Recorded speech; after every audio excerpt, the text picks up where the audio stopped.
Como os parasitas conseguem controlar o comportamento dos seus hospedeiros? Você sabia que existe um verme que parasita as formigas e esses vermes sequestram o cérebro delas e as fazem subir na grama e ser engolidas pelas vacas?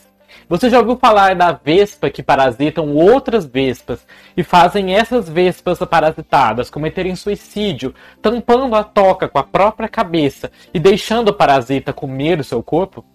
E você já ouviu falar de uma lagarta que vira babá, uma super agressiva com os bebês parasitas que saíram do seu próprio corpo? Vem conferir todos esses temas nesse vídeo de hoje. Eu sou o Jordan, biólogo e mestre em ecologia de biomas tropicais, e sejam muito bem-vindos ao canal Eterna Busca.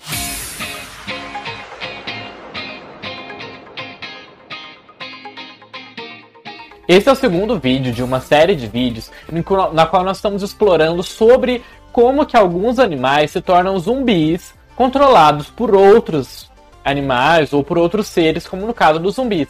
Nós já falamos sobre, no caso dos fungos, né? Nós já falamos sobre como os fungos controlam vários insetos e fazem com que eles se tornem zumbis, e deixando de ser eles mesmos para serem os próprios fungos. Então, se você quiser saber mais como os fungos controlam seus parasitas, vou deixar linkado aqui, ficou bem legal.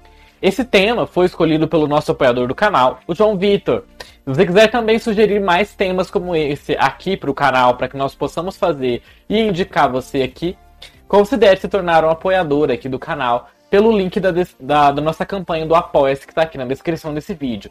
Você vai poder ajudar a manutenção do nosso canal, a trazer cada vez mais vídeos como esse para vocês. Nos últimos anos, começaram a se interessar mais pelos padrões de comportamentos muito peculiares que os animais têm quando eles são infectados por parasitas. Em muitos casos, o comportamento observado ele é uma doença geral, que surge por consequência do crescimento e do desenvolvimento de um patógeno ou então de um parasita dentro do animal. Isso leva a uma mudança no sistema imunológico do hospedeiro ou então na sua fisiologia geral. Isso conforme aquele animal vai reagindo ao estresse de ser parasitado. Mas em algumas associações entre o hospedeiro e o parasita, os animais foram além e desenvolveram a capacidade de alterar o comportamento do animal na qual eles vivem. Os parasitas podem ser a razão de comportamentos totalmente novos nos animais.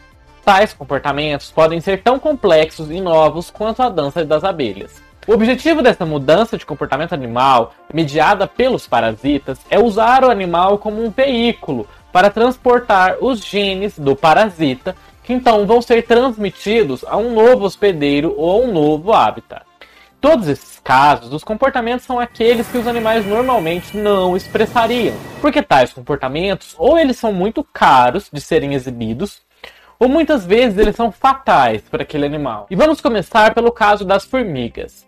As formigas elas podem ser vítimas de um parasita com uma estratégia para facilitar a transmissão do hospedeiro dele, que é o hospedeiro intermediário, que é a formiga, para o seu hospedeiro final, que é o animal que está lá pastando. O verme do fígado lanceta de Crocelium dendriticum assume as habilidades de locomoção da formiga fusca, para forçá-la a escalar até a ponta de uma folha de uma grama. Nessa posição, quando ele está lá na ponta da folha, a formiga ela aguarda o seu destino mortal, presa, mordendo firmemente essa folha, que o destino final dela é ser pastada pela vaca. Esse ciclo, então, quando a formiguinha é pastada, vai começar quando essa larva da lanceta aloja-se no fígado do animal que pastou a formiguinha. Então ela vai se acumular ali nessa região onde está o fígado da vaca com a larvinha da lanceta. E ali ela vai produzir os ovos que vão ser expelidos depois no sistema digestivo do herbívoro. Que então esses ovos vão acabar lá nas fezes desses animais, que vai acabar lá no pasto. Acontece que lá no pasto, os caracóis, eles são infectados quando eles se alimentam dessas larvas, desses ovos dessas larvas que estão nas fezes dessas vacas. E aí o que acontece? Essas larvas, então, elas vão se estabelecer no corpo dos caracóis, que por sua vez, eles expelem um limo, essas bolinhas de limo, tá vendo? Olha o ciclo. Tem a lagartinha,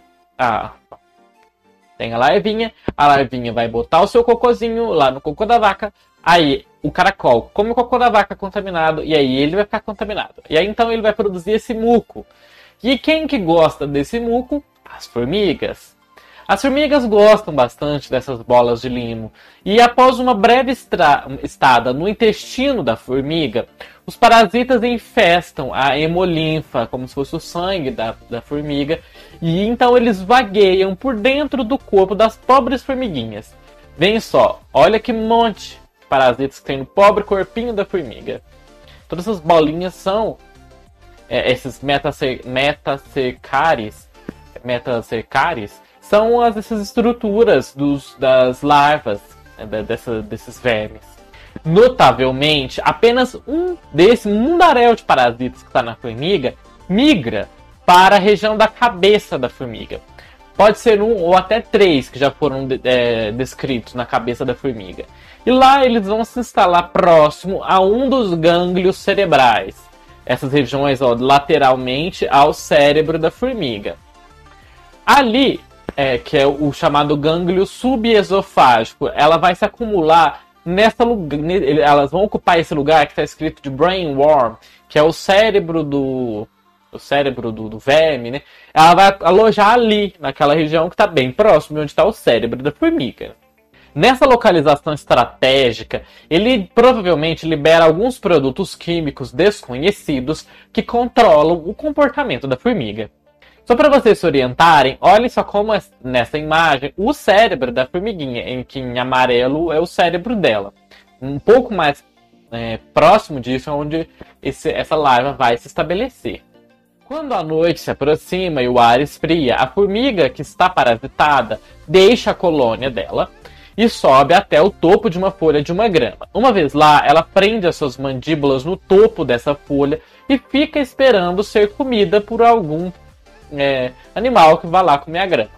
No romper do dia, se a vida da formiga foi poupada, se ela não foi comida, ela vai retornar ao solo e comporta-se normalmente como uma formiguinha. Quando a noite chega novamente, a sorte assume novamente o controle e manda a formiga de volta para a grama para outra tentativa, até que algum animal que esteja pastando, coma a grama e coma a formiga junto. Agora vamos ver um outro caso de parasitas, o caso de uma vespa. Os parasitas nem sempre são muito diferentes dos seus hospedeiros. Por exemplo, a vespa da galha da cripta, Bassetia pálida, ela parasita carvalhos. A árvore, né? Carvalhos. Essa vespinha põe um ovo no caule do carvalho e a larva induz o desenvolvimento de uma estrutura que parece uma cripta dentro dos caules que estão em crescimento, que são as chamadas galhas. Essa cripta, essa galha, ela serve de proteção para essa larva. Como vocês veem, né, nesse esquema, ela formou ali e forma essa estruturinha em volta da larva. Para que depois ela vai sair escavando dali e se tornar uma nova mosquinha, saindo fora desse caule que se formou em volta dela, a protegendo. Acontece que quando essas vespas são parasitadas, como nessa foto, que vocês veem que acontece que essa vespa ela pode pegar e botar um ovo nessa larva que está lá dentro da galha. E essa vespa parasita, ela pode ser manipulada por uma outra vespa. A vespa que é chamada de a vespa guardiã da cripta parasitoide, essa Euderus. Quando elas são parasitadas, essas vespas da galha, elas cavam um orifício de emergência na parede da galha, que elas são, né, dessa cripta, como elas fariam normalmente. Então ela faz o buraquinho que ela iria sair dali depois que ela tivesse concluído o seu processo de desenvolvimento. Isso normalmente, como estava lá no esquema, né, dela saindo. Só que quando ela está parasitada, ao invés dela fazer isso e manter ali, ela fecha o orifício com a sua cabeça e morre. Isso beneficia o parasita, que em vez de ter que cavar um buraco para poder sair de onde ela estava ali vivendo, ela simplesmente pode comer a cabeça daquele outro animal que estava tampando o buraco e sair por ele. Dissecações dessas galhas, né, dessas criptas, né, que estão tampadas com a cabeça dessa vespa, as vespas que estavam, as parasitas que estavam lá dentro dessa cripta, elas foram encontradas tanto dentro totalmente da cripta, quanto parte dentro da vespa hospedeira, né? E agora vamos ver um outro caso bastante peculiar, que é a chamada manipulação do guarda-costas. Embora os insetos solitários não sejam conhecidos por fornecer cuidado e segurança nos seus descendentes, porque aí é cada um que se vire, uma das manipulações comportamentais mais fascinantes dos parasitas é eles obrigarem um hospedeiro a cuidar dos descendentes do parasita. E essa manipulação ela é conhecida em insetos parasitoides e consiste em obrigar aquele hospedeiro a proteger os descendentes do parasita de predadores. E isso é a chamada manipulação do guarda-costas. A proteção dessa forma foi relatada para várias associações de vespas e lagartas. Um membro do gênero Glyptophanteles pica e injeta os seus ovos na lagarta, como nessa foto. Então, a lagarta se recupera rapidamente do ataque e retoma a alimentação dela comum. As vespas da larva, quando elas estão maduras, elas vão se alimentando do hospedeiro na qual elas estão vivendo, e depois de 2 semanas, elas saem do corpo do hospedeiro. E podem sair, pasmem, até 80 larvas do corpo dessa lagartinha. E aí elas saem totalmente crescidas, emergem e elas vão passar para o próximo estágio, que é o de pupa, que é para até depois é que elas vão passar para o estágio de vespa, para chegar na fase adulta. Porém, 1 ou 2 larvas permanecem dentro do corpo da lagarta, enquanto seus irmãos estão lá perfurando o corpo e saindo do corpo da lagarta para poderem passar para o estágio de pupa. Após essas vespas saírem para pupar, as larvas que ficam dentro do corpo da lagarta assumem o comportamento dela por um mecanismo que é desconhecido. E quando elas estão lá, elas fazem com que o hospedeiro, que é a lagarta, sacuda a parte superior do seu corpo para frente e para trás, bastante rápido e violento. E isso impede com que os predadores ataquem as outras pupas que estão ali indefesas naquele momento, né? As lagartas que não são parasitadas não apresentam esse tipo de comportamento, é totalmente antinatural. E esse comportamento de guarda-costas que essa lagarta parasitada tem com os parasitas dela diminui muito a morte desses filhotinhos de parasita. Esse comportamento, provavelmente, é um tipo de comportamento que a lagarta já poderia expressar, mas não expressa comumente. E acontece que o parasita simplesmente sequestra esse mecanismo que já teria na própria lagarta para usar como proteção dos seus ovinhos. Espero que vocês tenham gostado desse vídeo e eu vou deixar indicado para vocês mais um outro vídeo bastante legal falando sobre essa questão dos parasitas também, mas no caso dos fungos e como é que os fungos conseguem controlar, porque é muito estranho, porque aqui nós estamos pensando tipo um animal controlando um outro animal, mas pensa como um fungo consegue controlar um animal. Vou deixar indicado para vocês entenderem melhor isso. Já se inscreve aqui no canal também, porque muito em breve vai sair a próxima parte desse vídeo explorando mais outros 3 casos de animais que controlam os outros animais e como isso acontece. Inclusive, nós vamos ver um caso de um que possivelmente pode afetar até nós humanos. Então não deixe de se inscrever para você não perder quando esse próximo vídeo sair. E vejo vocês nesse vídeo que eu vou deixar indicado aqui e também nessa outra playlist aqui falando de várias curiosidades animais. Vejo vocês neles e até mais!